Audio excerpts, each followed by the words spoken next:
ये कहानी सुंदरवन जंगल की है। इस जंगल में टुनटुनी चिड़िया रहती थी। टुनटुनी का परिवार बहुत ही गरीब था। टुनटुनी का पति रोकी कबूतर तोता महाराज के महल में सिपाही था। टुनटुनी भी अपने पति के साथ महल में साफ सफाई किया करती थी। शादी के बहुत सालों बाद तक टुनटुनी के कोई संतान नहीं थी, लेकिन कुछ सालों बाद ऊपर वाले ने टुनटुनी को माँ होने का सुख दिया और टुनटुनी को एक छोटी सी प्यारी सी बच्ची हुई। टुनटुनी ने अपनी बेटी का नाम चिंकी रखा था। टुनटुनी अपनी बेटी चिंकी से बहुत प्यार करती थी।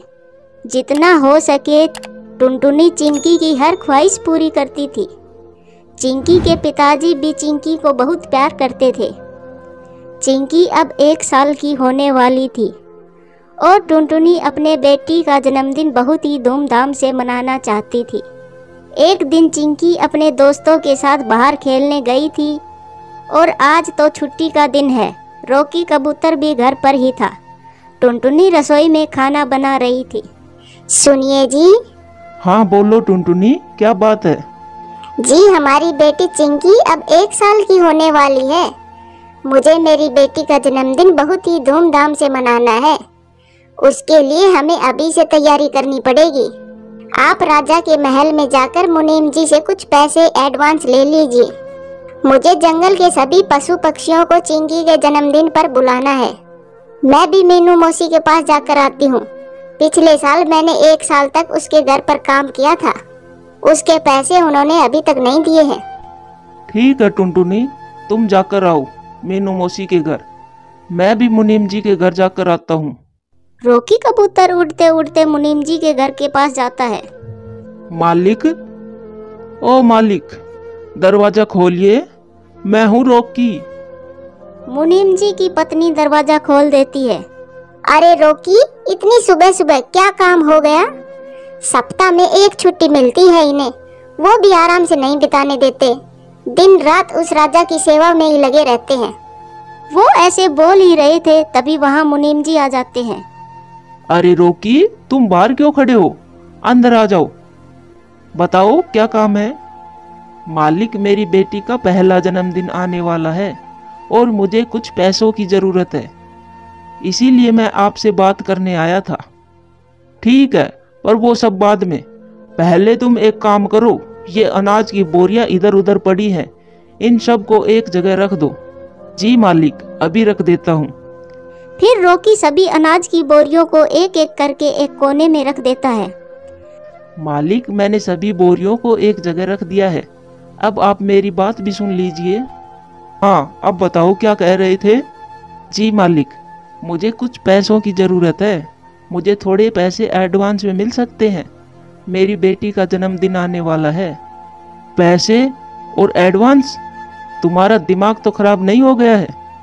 मैंने पहले से ही तुम्हें बहुत सारा एडवांस दे रखा है, पहले उसे चुकता करो। मालिक, मैं सब पैसे चुका दूंगा, बस अब लास्ट बार दे दीजिए। मुझे मेरी बेटी को साइकिल लेकर देनी है। 1 रुपया नहीं मिलेगा। और हाँ, एक काम करना, कल से तुम डबल ड्यूटी करोगे। रक्षाबंधन पर राजा के महल में कुछ परदेसी पंछी आने वाले हैं। अब जाओ तुम यहाँ से। रोकी कबूतर उदास होकर अपने घर आ जाता है। थोड़ी देर बाद टुनटुनी भी घर आ जाती है। तभी रोकी टुनटुनी से पूछता है, क्या हुआ टुनटुनी? मीनू मौसी ने तुम्हारे पैसे दिए क्या? नहीं जी, उल्टा मीनू मौसी ने मुझे ही डांटा। उन्होंने कहा कि मेरे तुझ पर बहुत एहसान है, मैं तुम्हें पैसे नहीं दूंगी। आप बताइए, क्या आपको मिल गए पैसे? मुझे भी नहीं मिले टुनटुनी। मुनीम जी ने मुझे भी धमकाकर घर से बाहर निकाल दिया और कल से डबल ड्यूटी पर आने को कहा है। अब हम हमारी बेटी का जन्मदिन कैसे मनाएंगे? दोनों पति पत्नी इसी चिंता में बैठे थे। तभी वहाँ चिंकी आ जाती है। मम्मा, मुझे बहुत तेज भूख लगी है, कुछ खाने को दो ना। हाँ मेरी बेटी, अभी देती हूँ, ये लो खाओ इसे। थैंक यू मम्मा। मम्मा, क्या आपको पता है कि आज मेरे दोस्त टिल्लू का जन्मदिन है? उसने मुझे शाम को अपने घर पर बुलाया है और वो कह रहा था उसके पिताजी ने उसके लिए बहुत बड़ा केक ऑर्डर किया है। मम्मा, मेरा जन्मदिन कब आने वाला है? मुझे भी मेरे जन्मदिन पर बड़ा केक चाहिए। तुम लाओगी ना मम्मा? हाँ मेरी लाडो, मैं तुम्हारे लिए केक जरूर लाऊंगी। चिंकी बहुत खुश हो जाती है और खाना खाकर फिर से खेलने चली जाती है। टुनटुनी रॉकी से कहती है, सुनिए जी, आप एक काम करिए, आप जमींदार के पास से कुछ पैसे ब्याज पर लेकर आइए। मैं भी आपके साथ डबल ड्यूटी करूंगी और हम दोनों मिलकर जमींदार का कर्जा चुका देंगे। ठीक है टुनटुनी, अब यही एक रास्ता है। अपनी बच्ची की खुशी के लिए ये करना ही होगा। रॉकी कबूतर उड़कर जमींदार के पास चला जाता है और जमींदार से कुछ पैसे ब्याज पर लेकर आता है। फिर कुछ दिन ऐसे ही गुजर जाते हैं और चिंकी का जन्मदिन का दिन आ जाता है। सुनिए चिंकी के पापा, आपको पता है ना आज क्या है? मुझे याद है टुनटुनी, आज हमारी गुड़िया का जन्मदिन है। आज हम दोनों जल्दी ही घर आ जाएंगे और तुम शाम को सभी पंछियों को न्योता देकर घर आ जाना। और मैं घर आते समय केक लेकर आऊँगा और मेरी गुड़िया के लिए साइकिल भी तो लेकर आनी है। ठीक है टुनटुनी, अब मैं निकलता हूँ। शाम हो जाती है। टुनटुनी जंगल के सभी पक्षियों को एक एक करके न्योता देकर घर आ जाती है। रॉकी भी घर आते समय केक लेकर आता है। फिर थोड़ी ही देर में सभी पंछी रॉकी के घर पर इकट्ठा हो जाते हैं। सभी पक्षी चिंकी को जन्मदिन की बधाइयाँ दे रहे थे। हमारी चिंकी तो बहुत खुश है आज। मीनू मौसी भी जन्मदिन में शामिल हुई थी। उससे यह खुशी देखी नहीं गई। वो चुपचाप वहाँ से रसोई में जाती है और रसोई में जाकर केक को नीचे गिरा देती है। बड़ी आई जन्मदिन मनाने वाली। केक खराब करके मीनू मौसी फिर से पार्टी में शामिल हो गई।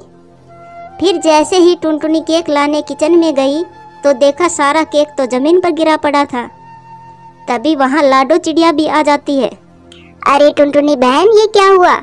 देखिए ना मौसी, इन्होंने बहुत ही ज्यादा मेहनत करके ये केक लेकर आए थे, पता नहीं ये कैसे गिर गया। अब मैं क्या करूं? सारे बच्चे तो केक का इंतजार कर रहे हैं। तुम चिंता मत करो टुनटुनी, मैं हूं ना।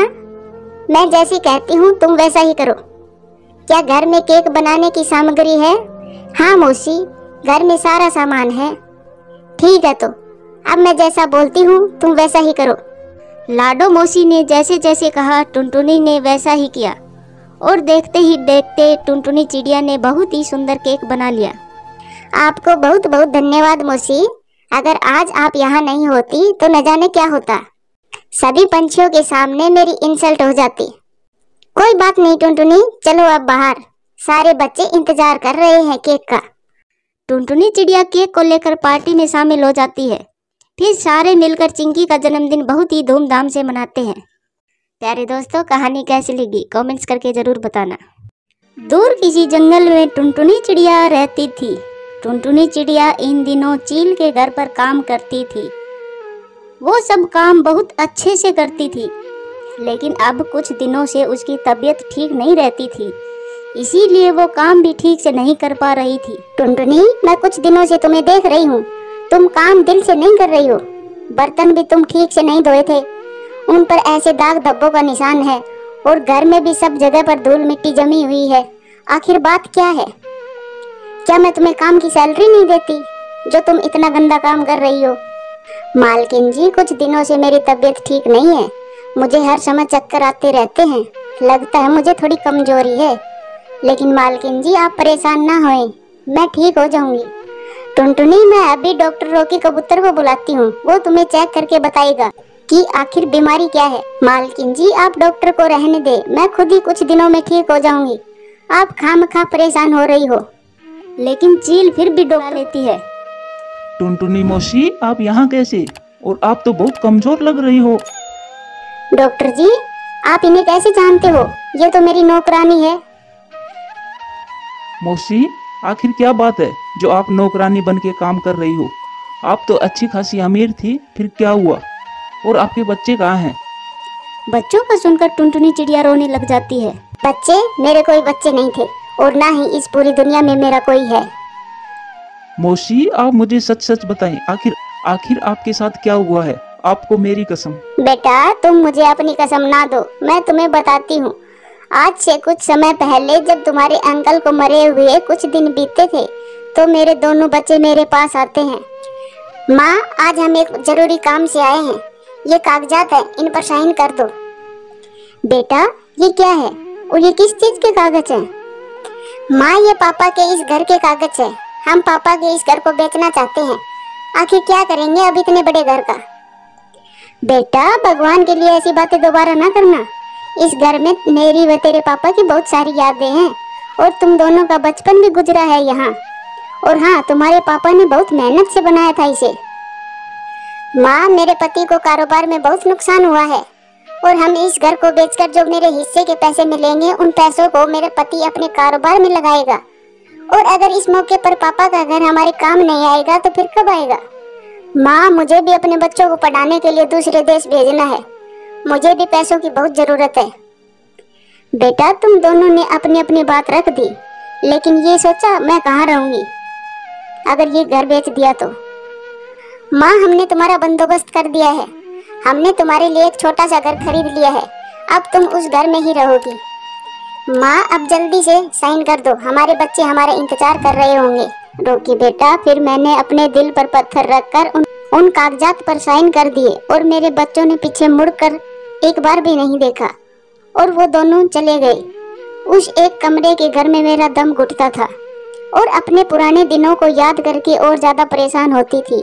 इसीलिए मैं काम करने के लिए निकल गई और चील दीदी के पास मुझे नौकरी मिल गई। यहाँ पर मैं काम करती हूँ तो मुझे 2 वक्त की रोटी नसीब हो जाती है और मेरा समय भी गुजर जाता है। मौसी, आप मेरे साथ चले मेरे घर। मैं आपको मेरे साथ ही रखूंगा। मुझे लगता है भगवान ने मेरी सुन ली। मेरी माँ के जाने के बाद मुझे एक और माँ मिल गई। नहीं रोकी बेटा, मैं तुम्हारे साथ नहीं रहूंगी। बेटा, मैं तुम्हारे ऊपर बोझ नहीं बनना चाहती। लेकिन मौसी, माँ कभी भी अपने बच्चों पर बोझ नहीं होती। और अगर आज मैं डॉक्टर बना हूँ तो सिर्फ आपकी वजह से। मुझे अच्छी तरह याद है जब मेरे पापा के जाने के बाद मैं अपनी माँ के साथ खड़ा था और आप हमारे पास आई थी। बहन जी, क्या हुआ? बहन, मेरा पति मर गया और मुझे मेरे पति के भाइयों ने घर से निकाल दिया। अब मेरा इस दुनिया में कोई नहीं है। मुझे ये समझ नहीं आ रहा कि मैं अपने छोटे से बच्चों को लेकर जाऊं कहां। बहन जी, आप मेरे साथ मेरे घर चलें। मौसी, आपने मुझे और मेरी माँ को भोजन भी दिया और साथ में कुछ पैसे भी दिए कि हम कुछ कारोबार कर सके। मौसी, मेरी माँ ने उन पैसों से व्यापार किया और उन्हें अच्छा मुनाफा हुआ।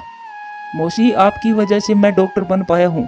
अगर आप उस दिन हमारी मदद नहीं करती तो पता नहीं हमारा क्या होता। मैं आपके इस एहसान को कभी नहीं भूल सकता। आपको मेरे साथ मेरे घर पर चलना ही होगा। मैं आपको नौकरों वाला काम नहीं करने दे सकता। मौसी, आपको चलना ही होगा। टुनटुनी, तुमने इतने दुख अपने दिल में छुपाए हुए थे और कभी भी मुझे पता भी नहीं लगने दिया। मालकिन जी, आपका बहुत बहुत धन्यवाद। आपने मुझे अपने घर में नौकरी दी, 2 वक्त का खाना दिया। टुनटुनी, अगर मैंने कभी तुम्हें डांटा हो तो मुझे माफ कर देना। कोई बात नहीं मालकिन जी, आपकी डांट में भी प्यार होता था। मैं आपके एहसान को कभी नहीं भूलूंगी। और फिर टुनटुनी चिड़िया रोकी कबूतर के साथ उसके घर पर चली जाती है। माँ, ये घर आज से आपका है और अब से मैं आपका बेटा हूँ। ये क्या माँ, आप रो रही हो? मैं कभी भी अपनी माँ की आंखों में आंसू नहीं देख सकता। रोकी बेटा, मैं इसलिए रो रही हूँ कि मेरी अपनी संतान ने मुझे बेसहारा कर दिया और एक तुम हो जिसने मुझे अपनी संतान से बढ़कर भी मान सम्मान दिया।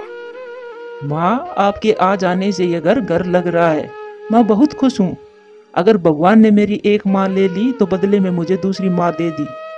और फिर रोकी कबूतर टुनटुनी की बहुत सेवा करता है, उसकी हर जरूरत का ख्याल रखता। टुनटुनी भी अब रोकी को ही अपना बेटा समझने लगी थी। हाँ बेटा अब बहुत अच्छा जीवन बिताने लगते हैं। तो प्यारे दोस्तों, इस कहानी से हमें सीख मिलती है कि रिश्ते खून के नहीं, प्यार और एहसास के होते हैं। अगर खून के रिश्तों में प्यार ना हो तो वो रिश्ते भी बेमायने हो जाते हैं।